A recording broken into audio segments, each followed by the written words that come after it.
بسم اللہ الرحمن الرحیم۔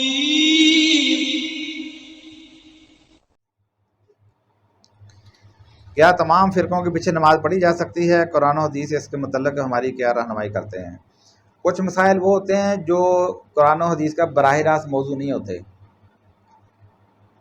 وہ بعد میں جب فرقہ بندی ہوتی ہے یا اور مسائل پیدا ہوتے ہیں، اس کے بعد وہ مسائل پیدا ہونا شروع ہو جاتے ہیں، اور اس میں پھر بعد کے جو علماء ہیں اس کے وہ قیاس بھی کرتے ہیں اور اجتہاد بھی کرتے ہیں، اور جو قرآن میں اس کے متعلق کچھ چیزیں موجود ہوتی ہیں اس میں سے حکم کا استنباط کرتے ہیں۔ تو یہ مسئلہ بھی انہی مسئلوں میں سے ہے۔ جب آج کے دور میں دیکھ لیں یا پچھلی 1-2 صدیوں میں دیکھ لیں، جب فرقہ پرستوں میں انتہا پسندی آ گئی، پہلے تو علمی فرقے تھے نا، علمی اختلاف کی بنیاد کے اوپر تفریق تھی، جب ان کے اندر انتہا پسندی آ گئی کہ اب دوسرے کو کافر ثابت کرنا بھی لازم ہو گیا تاکہ لوگ ادھر نہ جائیں، ان کی بات نہ سنیں، اور جو ان کی بات سنیں وہ بھی انہی کے ساتھ سمجھا جائے، اور جو ان کے پیچھے نماز پڑھے وہ بھی اس کا مطلب وہ انہی کے ساتھ ہے، یعنی وہ بھی کافر ہو گیا، مرتد ہو گیا، وہ بھی دین سے خارج ہو گیا کیونکہ اس نے ان کے فرقے کو نہیں مانا۔ تو اس وقت ان فرقوں کے اندر اس طرح کے فتوے جاری ہونا شروع ہو گئے، یعنی یہ معتزل علماء نے یہ کام نہیں کیا، جو انتہا پسند قسم کے تھے، مناظر قسم کے جو تھے،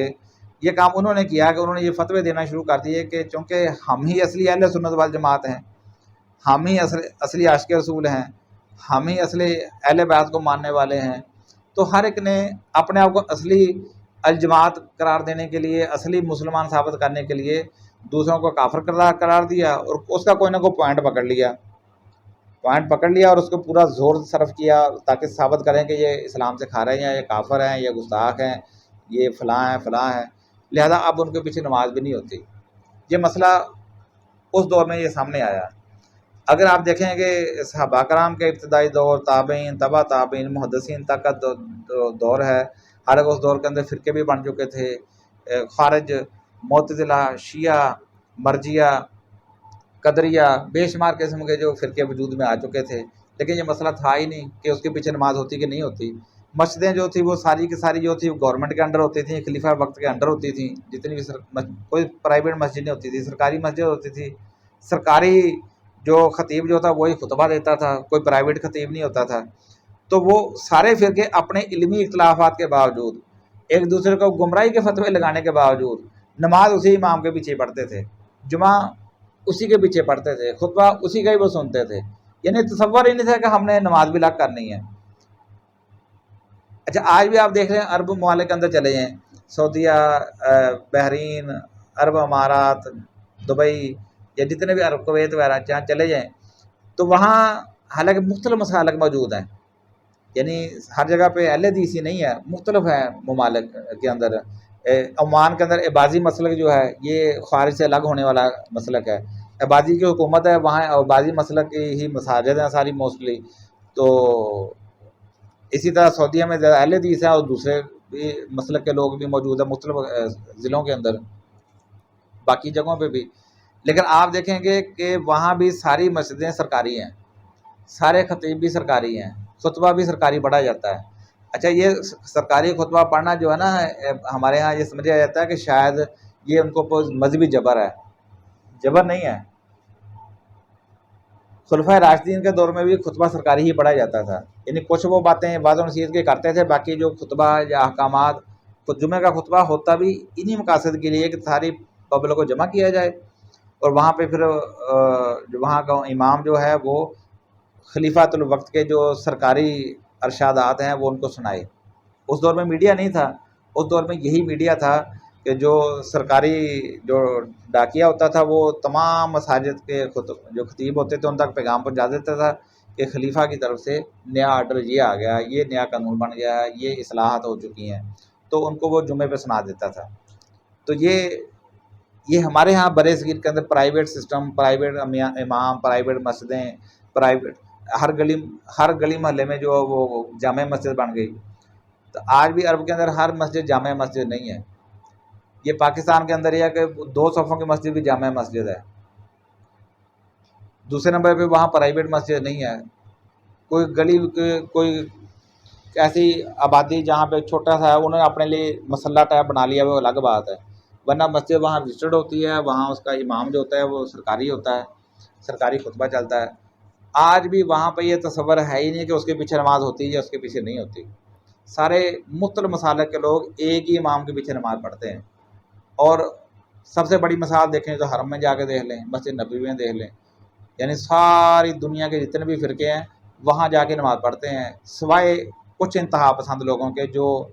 لیٹرینوں میں وقت گزارنے کی کوشش کرتے ہیں، ہوٹلوں کمرے میں وقت گزارنے کی کوشش کرتے ہیں، ٹھیک ہے نا، ورنہ سب وہیں بھی، یعنی یہ اسلام کا مسئلہ ہی نہیں ہے، بیان کرنے کی ڈیٹیل میں جانے کا مقصد یہ اسلام کا مسئلہ ہی نہیں ہے، یہ مسئلہ بعد میں پیدا ہوا ہے۔ اب سوال یہ ہے کہ اسلام میں اس کی کیا حیثیت ہے؟ تو اس میں جن آیات سے یا جن واقعات سے ہمیں کچھ رہنمائی ملتی ہے وہ یہی ہے کہ دیکھیں قرآن میں اللہ تعالیٰ نے سورہ مائدہ کی دو نمبر آیت میں ایک قانون بیان کر دیا۔ قانون کیا ہے کہ مشرکین جو تھے جن کے ساتھ اب تک اتنی جنگیں لڑی جا چکی تھیں، سورہ مائدہ جو کہ آخری دور کی مدینے میں نازل ہونے والی صورت ہے، تو وہ حج اور عمرہ کے لیے نا مدینے کے پاس سے ان کے قافلے گزرتے تھے، تو صحابہ کے ذہن میں یہ بات آئی کہ کیوں نہ ان کے اوپر حملہ کیا جائے، آخر ہیں تو ہمارے دشمن ہی ہے نا، ان کے جانور قبضے میں کیے جائیں اور ان کا مال اسباب جو قبضے میں کیا جائے تاکہ ان کو دہشت پھیلے، آخر انہوں نے بھی ہمیں اتنا نقصان پہنچایا۔ تو یہ بات ابھی ذہنوں میں گردش کر رہی تھی، تو ہو سکتا کسی نے کوئی عملی بھی کام کیا، لیکن قرآن میں اللہ تعالیٰ نے یہ بات فرما دی کہ نہیں، جس طریقے سے تمہارے اوپر یہ 4 مہینے حرام کیے گئے ہیں اسی طرح تمہارے اوپر یہ بھی حرام ہے کہ تم نے یہ لوگ جو اللہ کی رضا کے لیے یعنی حج عمرے کے لیے یہاں پہ جا رہے ہیں، ان کے پاس بٹے ڈلے ہوئے قربانی کے جانور بھی ہیں، اور ان کے اوپر حملہ کرنا جو ہے لا تحلوا شعائر اللہ، یعنی ان کفار کے اور مشرکین کے جانوروں کو بھی اللہ تعالیٰ نے شاعر اللہ قرار دیا کہ ان شاعر اللہ کے اوپر حملہ کرنا جو ہے ان کے اوپر بھی حملہ کرنا جائز نہ سمجھ لو، حلال نہ سمجھ لو، اور نہ ان لوگوں کو حملہ کرنا جو اللہ کی رضا کے لیے یہاں پہ آ رہے ہیں، اور ان جانوروں کے اوپر حملہ کرنا بھی اپنے لیے جائز نہ سمجھ لو جن کے گلے میں پٹے ڈالے ہوئے ہیں اور اللہ کی نیاز کے لیے کعبے کے پاس لائے جا رہے ہیں۔ اچھا، پھر آیت اختتام کہاں پہ ہوتا ہے؟ وَتَعَاوَنُوا عَلَى الْبِرِّ وَالتَّقْوَىٰ وَلَا تَعَاوَنُوا عَلَى الْإِثْمِ وَالْعُدْوَانِ وَاتَّقُوا اللَّهَ إِنَّ اللَّهَ شَدِيدُ الْعِقَابِ، نیکی و تقویٰ کے کاموں میں تعاون کرو، برائی اور نافرمانی کے کاموں میں تعاون نہ کرو، اور اللہ سے ڈرو کہ اللہ تعالیٰ کی پکڑ بڑی سخت ہے۔ اب معاملہ یہ ہے کہ وہ مشرکین اگر اسلام قبول کر لیتے تو پھر بھی انہوں نے حج عمرہ کرنا تھا کہ نہیں کرنا تھا؟ اگر وہ اسلام میں آنے سے پہلے ہی ایک ملت ابراہیمی سنت ابراہیمی ہونے کی بنیاد کے اوپر پہلے سے وہ حج عمرہ کر رہے ہیں، قربانی کر رہے ہیں، کیا اسلام روکے گا ان کو؟ کیا اللہ کے نبی علیہ السلام نے کبھی بھی مشرکین مکہ کو یا یہود و نصارہ کو کہا تھا کہ حج نہ کرو، عمرہ نہ کرو، نمازیں نہ پڑھو، یہ نیکی کے کام چھوڑ دو کیونکہ تم تو اسلام ہی نہیں قبول کیا تم نے، لہٰذا تم یہ کام کرنا چھوڑ دو، ہاں اسلام قبول کرنے کے بعد پھر نئے سرے سے سٹارٹ کرو؟ نہیں کیا ان کو۔ اگر وہ کوئی نیکی کا کام کر رہا تھا تو ان کو مزید نیکی ہی کی ترغیب دی ہے۔ اب یہ کس طرح ہو سکتا تھا کہ ان کو حج عمرے سے روک دیا جاتا؟ یعنی فرمایا کہ جو جا رہے ہیں اور اللہ کی رضا کے لیے جا رہے ہیں ان کے اوپر حملہ کرنا تمہارے لیے جائز نہیں ہے، ان کو حلال نہ کرو تم، بلکہ تم نیکی و تقویٰ کے کام میں تعاون کرو۔ اچھا، حج عمرہ اور قربانی تو نیکی و تقویٰ کا کام ہے، کیا نماز نیکی و تقویٰ کا کام نہیں ہے؟ کیا نماز جو نیکی و تقویٰ کا کام نہیں ہے؟ اگر کوئی نماز پہلے سے پڑھتا ہے اور سنت کے مطابق پڑھتا ہے، کیا اس میں تعاون نہیں ہوگا؟ سورہ بقرہ کی 170 نمبر آیت میں اللہ تعالیٰ نے نماز کو نیکی و تقویٰ کا کام شمار کیا ہے، آپ اس کو پڑھ لیں، ٹھیک ہے نا، یعنی نماز کو اللہ تعالیٰ نے نیکی و تقویٰ کا کاموں میں شمار کیا ہے، اور سورہ مائدہ کی 2 نمبر آیت میں اللہ تعالیٰ فرماتا ہے نیکی و تقویٰ کے کام میں تعاون کرو، لہذا جو امام بھی سنت کے مطابق نماز پڑھاتا ہے تو اس کے پیچھے نماز پڑھیں گے۔ اچھا، یہ ایک جو کنسیپٹ ذہنوں میں ڈال دیا جاتا ہے کہ امام کی وجہ سے شاید پچھلوں کے عمل بھی برباد ہو جاتے ہیں، ٹھیک ہے نا، بھئی امام کی وجہ سے نہ تو کسی کی نماز قبول ہوتی ہے نہ منسوخ ہوتی ہے، ٹھیک ہے، امام کی وجہ سے نماز کسی کی قبول نہیں ہوتی ہے، اگر امام کی وجہ سے قبول ہونا ہوتی تو سارے منافقین کی نمازیں قبول ہو جاتی ہیں،